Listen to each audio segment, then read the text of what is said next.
Witajcie w kolejnym odcinku na kanale R2D. W poprzednim materiale pokazywałem, że widma w podczerwieni kilku olejów silnikowych potrafią wyglądać zaskakująco podobnie, zwłaszcza wtedy, gdy produkty spełniają te same normy i bazują na zbliżonych formulacjach. Dzisiaj idziemy krok dalej. Spośród bazy ponad 100 przebadanych olejów wybrałem kilka przykładów, które w podczerwieni wykazują cechy niemal bliźniacze, ich widma nakładają się praktycznie jeden do jednego. Żeby jednak dobrze zrozumieć, dlaczego takie przypadki są wyjątkowe, warto najpierw spojrzeć na to, jak zwykle wyglądają różnice pomiędzy świeżymi olejami. Najbardziej charakterystyczne rozbieżności pojawiają się w zakresie od około 1700 do 1760 cm2, gdzie obserwuje się sygnały związane z obecnością grup karbonylowych wynikających z komponentów tlenowych zawartych w dodatkach. Już w tym obszarze poszczególne formulacje potrafią wyraźnie różnić się intensywnością i kształtem pasma. Kolejne różnice ujawniają się w okolicach 1600 oraz 1500 cm2, które są wrażliwe na obecność struktur aromatycznych i dodatków stabilizujących. Bardzo istotnym zakresem różnicującym jest również obszar około 1230, 1150 i 1100 cm2, gdzie kształt widma silnie zależy od pakietu dodatków i sposobu formulacji oleju. Uzupełniająco w rejonie około 720 cm2 pojawiają się subtelne, ale powtarzalne różnice związane z drganiami łańcuchów węglowodorowych. To właśnie te obszary sprawiają, że w większości przypadków widma świeżych olejów wyraźnie się od siebie różnią. Tym bardziej interesujące są więc te nieliczne sytuacje, w których nawet w tych zakresach widma pozostają niemal identyczne. Zanim przejdziemy do omówienia pierwszej grupy, ważne doprecyzowanie: w tym materiale, mówiąc o podobieństwie olejów, odnoszę się wyłącznie do tego, co widzi analiza FTIR, czyli do obrazu chemicznego w podczerwieni. To jest jedna konkretna metoda badawcza, która pokazuje podobieństwa i różnice w widmach, ale nie opisuje wszystkich właściwości użytkowych oleju. Niewykluczone, że z punktu widzenia innych badań, takich jak testy stabilności lepkości, odporności na ścinanie, odparowalności czy zachowania po długim przebiegu, różnice między tymi olejami byłyby jednoznaczne.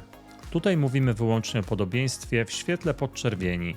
W dalszej części tego odcinka będziemy przechodzić przez kolejne grupy olejów, które na podstawie analizy FTIR wykazują bardzo duże podobieństwo chemiczne. Zaczynamy od pierwszej takiej grupy. Są to oleje o tej samej klasie lepkości 5W40 i tej samej klasie jakości według API, czyli SN łamane przez CF. Już na poziomie widm widać, że ich profile są do siebie wyjątkowo zbliżone, co sugeruje bardzo podobny fundament formulacyjny. Zobaczmy więc, co dokładnie je łączy, co je różni. Z jednej strony mamy zgodność klas lepkościowych, zbliżoną charakterystykę lepkościową oraz identyczną liczbę zasadową. Z drugiej strony pojawiają się drobne różnice w parametrach takich jak temperatura płynięcia czy szczegóły aprobat producentów. Takie zestawienia są szczególnie interesujące, ponieważ z punktu widzenia rynku i użytkownika oleje o bardzo zbliżonych parametrach technicznych często funkcjonują jako alternatywy dla siebie. Analiza w podczerwieni pozwala zajrzeć pod tę warstwę deklaracji i sprawdzić, czy podobieństwo widoczne w kartach technicznych rzeczywiście znajduje odzwierciedlenie w chemicznej strukturze produktu, czy też jest jedynie efektem spełniania tych samych norm i wymagań formalnych. W przypadku tej pary olejów analiza FTIR pokazuje bardzo wysoki stopień podobieństwa chemicznego. Widma w kluczowych zakresach praktycznie się pokrywają, co wskazuje na zbliżony fundament formulacyjny i bardzo podobny charakter chemiczny produktu. Oznacza to, że deklarowane podobieństwo widoczne w kartach technicznych ma swoje realne odzwierciedlenie w podczerwieni. Jednocześnie należy podkreślić, że ten wniosek dotyczy wyłącznie obrazu chemicznego w FTIR i nie przesądza o identycznym zachowaniu olejów w długiej eksploatacji ani o ich pełnej zamienności. Przejdźmy teraz do kolejnej pary olejów, która również wykazuje bardzo wysoki stopień podobieństwa w podczerwieni: Motul oraz Castrol. W tym przypadku porównujemy oleje klasy 0W30, oba spełniające wymagania ACAC3. Już na poziomie widm FTIR widać, że ich profile są niemal identyczne. Widma w kluczowych zakresach praktycznie się pokrywają, a różnice po odjęciu jednego widma od drugiego sprowadzają się do śladowych odchyleń na poziomie szumu. Jeżeli spojrzymy na dane techniczne, to podobieństwo ma swoje wyraźne potwierdzenie. Lepkość kinematyczna w temperaturze 100 stopni Celsjusza jest w obu przypadkach taka sama, co oznacza bardzo zbliżone zachowanie oleju w warunkach roboczych silnika. Oba produkty należą do tej samej klasy ACA, co implikuje podobne wymagania dotyczące odporności filmu olejowego oraz kompatybilności z układami oczyszczania spalin. Różnice pojawiają się dopiero w parametrach takich jak temperatura zapłonu i temperatura płynięcia, co wskazuje raczej na różnice w szczegółach formulacji lub doborze frakcji bazowych, a nie na odmienny charakter chemiczny całego oleju. Wniosek dla tej pary jest więc podobny jak w poprzednim przypadku. Analiza FTIR pokazuje, że podobieństwo deklarowane w kartach technicznych ma realne odzwierciedlenie w chemicznej strukturze oleju.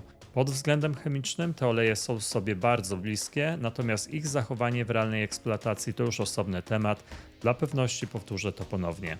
Kolejna para raczej nie będzie dla większości zaskoczeniem. Tym razem mamy Shell Helix Ultra ECT0W30 oraz olej sygnowany jako Volkswagen Long Life 3 FE0W30.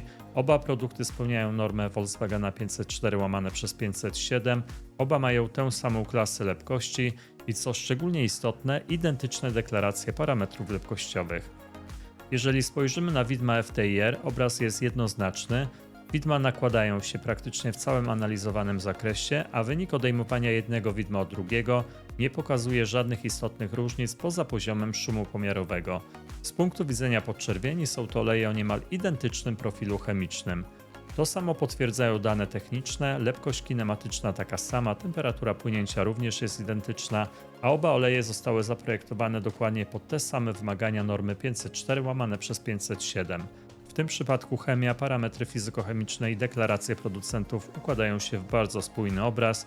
To dobry przykład pokazujący, że w przypadku olejów opracowywanych zgodnie z wymaganiami producentów pojazdów oraz normami koncernowymi podobieństwo formulacji jest efektem świadomego projektowania, a nie zbiegu okoliczności. Kolejna para to Orlen Oil Max Expert V0W30 versus Liquimoli TopTech 4210 0W30. W przypadku tej pary obserwujemy bardzo wysoki stopień zgodności zarówno w obrazie FTIR, jak i w deklarowanych parametrach fizykochemicznych. Widma w podczerwieni niemal się pokrywają, a różnice ograniczają się do subtelnych zmian intensywności wybranych pasm, bez pojawiania się nowych sygnałów charakterystycznych dla odmiennej chemii bazowej lub wyraźnie innego pakietu dodatków. Z punktu widzenia FTIR oznacza to po pierwsze ten sam dominujący typ bazy olejowej, po drugie zbliżoną strukturę pakietu dodatków, po trzecie brak przesłanek wskazujących na inną klasę formulacyjną. Ten obraz znajduje potwierdzenie w danych technicznych. Po pierwsze TBN identyczny, po drugie temperatura płynięcia identyczna, klasa lepkości SAE taka sama, charakterystyka lepkościowa bardzo zbliżona, zakres aprobat praktycznie tożsamy, Volkswagen 504/507, Porsche C30, BMW Long Life 04, Mercedes-Benz Approval 229.52. W praktyce oznacza to, że oba oleje reprezentują tę samą półkę formulacyjną i ten sam profil zastosowań, a ich chemiczne podobieństwo nie kończy się na deklaracjach marketingowych, lecz znajduje realne odzwierciedlenie w widmie w podczerwieni.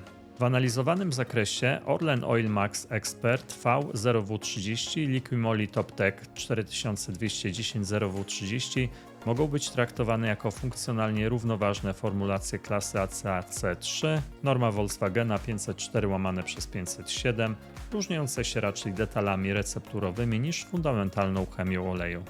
Zobaczcie teraz na ten wykres. Mamy tu dwa widma FTIR tego samego oleju, Liquimoli TopTech 4210 0W30. To są próbki nowe, ale pochodzą z różnych źródeł i zostały zarejestrowane w innym czasie. I co jest ważne, przebieg widm jest praktycznie identyczny, układ pasm, ich kształt i relacje między nimi są takie same. Jednocześnie widać drobne różnice, minimalne przesunięcia pasm i niewielkie zmiany intensywności. I to jest zupełnie normalne, takie różnice mogą wynikać z warunków pomiaru, temperatury otoczenia, stopnia czystości kuwety pomiarowej, a nawet z różnic między partiami produkcyjnymi oleju. Te minimalne przesunięcia są normalne i nie świadczą o innym składzie oleju. Przy porównaniach między producentami ważne są zmiany istotne, pojawienie się nowych pasm, wyraźny wzrost lub spadek intensywności, a nie kosmetyczne różnice, które widzicie na tym przykładzie. Takich zestawień można byłoby pokazać znacznie więcej, bo w bazie pomiarów jest sporo olejów, które również wykazują wysoki stopień podobieństwa w podczerwieni. Świadomie jednak wybrałem tylko te przypadki, w których zgodność widm jest najbardziej wyraźna, nazwijmy to top of the top. W pozostałych sytuacjach podobieństwo nadal jest zauważalne, ale już nie tak jednoznaczne, by mówić o niemal bliźniaczych formulacjach. Dodatkowym ograniczeniem jest jakość i dostępność dokumentacji. Karty techniczne i handlowe nie są ujednolicone. Jeden producent deklaruje pełen zestaw parametrów i aprobat, inny ogranicza się do minimum. Czasem dostępna jest tylko karta handlowa bez szczegółów, a czasem nie ma publicznego dostępu ani do karty technicznej, ani do karty charakterystyki. W takich przypadkach rzetelne, pełne porównanie staje się po prostu niemożliwe, niezależnie od tego, co pokazuje sama podczerwień. Kończąc, warto powtórzyć, co z tych wszystkich porównań wynika. Analiza FTIR pokazuje, że w obrębie nowoczesnych olejów silnikowych spełniających te same normy i projektowanych pod podobne wymagania techniczne istnieją grupy produktów, które od strony chemicznej są sobie bardzo bliskie. W niektórych przypadkach to podobieństwo jest tak duże, że widma w podczerwieni nakładają się niemal idealnie. Nie oznacza to, że wszystkie oleje są takie same, ale pokazuje, jak silnie normy, homologacje i wymagania producentów kształtują realną chemię gotowego produktu. FTIR pozwala zajrzeć głębiej niż etykieta czy karta techniczna i zobaczyć, gdzie podobieństwa są rzeczywiste, a gdzie kończą się na deklaracjach. I tutaj widzę największą wartość takich zestawień, możliwość oddzielania marketingu od chemii i spojrzenia na oleje z perspektywy ich rzeczywistej struktury. W kolejnych odcinkach będziemy sprawdzać, jak te oleje radzą sobie w realnej eksploatacji.